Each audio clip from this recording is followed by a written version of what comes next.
Le vendredi 4 février 2022, en pleine campagne présidentielle, Gérald Darmanin visita la mosquée de Bussy-Saint-Georges pour féliciter ses responsables, alors qu'elle participe aux activités de la Fédération de mosquées fréristes de l'ex-UIF rebaptisée Musulmans de France afin de gommer sa mauvaise presse.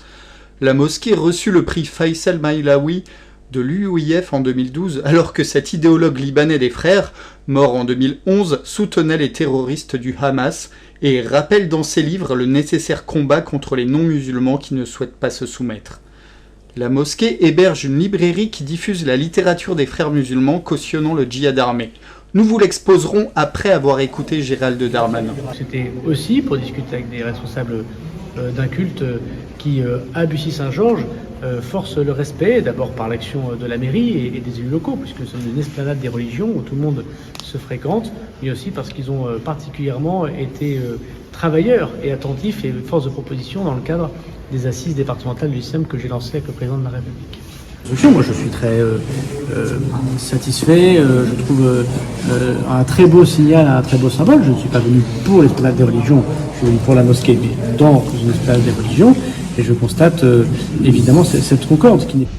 Lors d'une caméra cachée dans les locaux de la mosquée réalisée avant le passage du ministre, ont été repérés le livre La Voix du musulman de Al-Jazairi, best-seller où le djihad armé pour prohiber toute autre adoration qu'Allah est présenté comme, ouvrez les guillemets, l'œuvre la plus méritoire et l'acte de dévotion le plus distingué. Fermez les guillemets. L'interdiction de construire des églises en terre d'islam est aussi rappelée par ce théoricien des frères musulmans.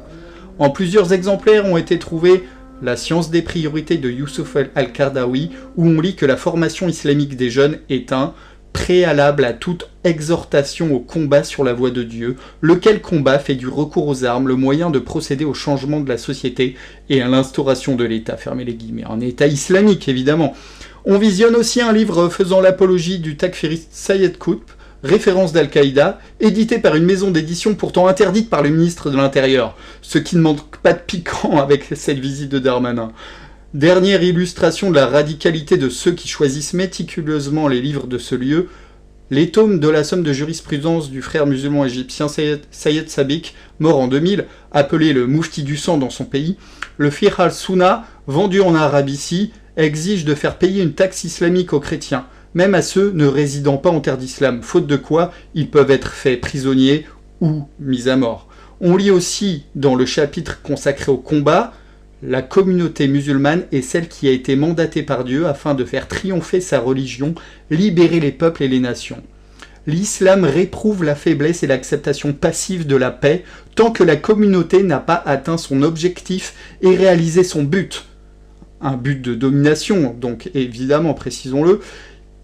Nous rouvrons les guillemets, l'islam considère la paix en tel cas comme de la lâcheté, fermez les guillemets.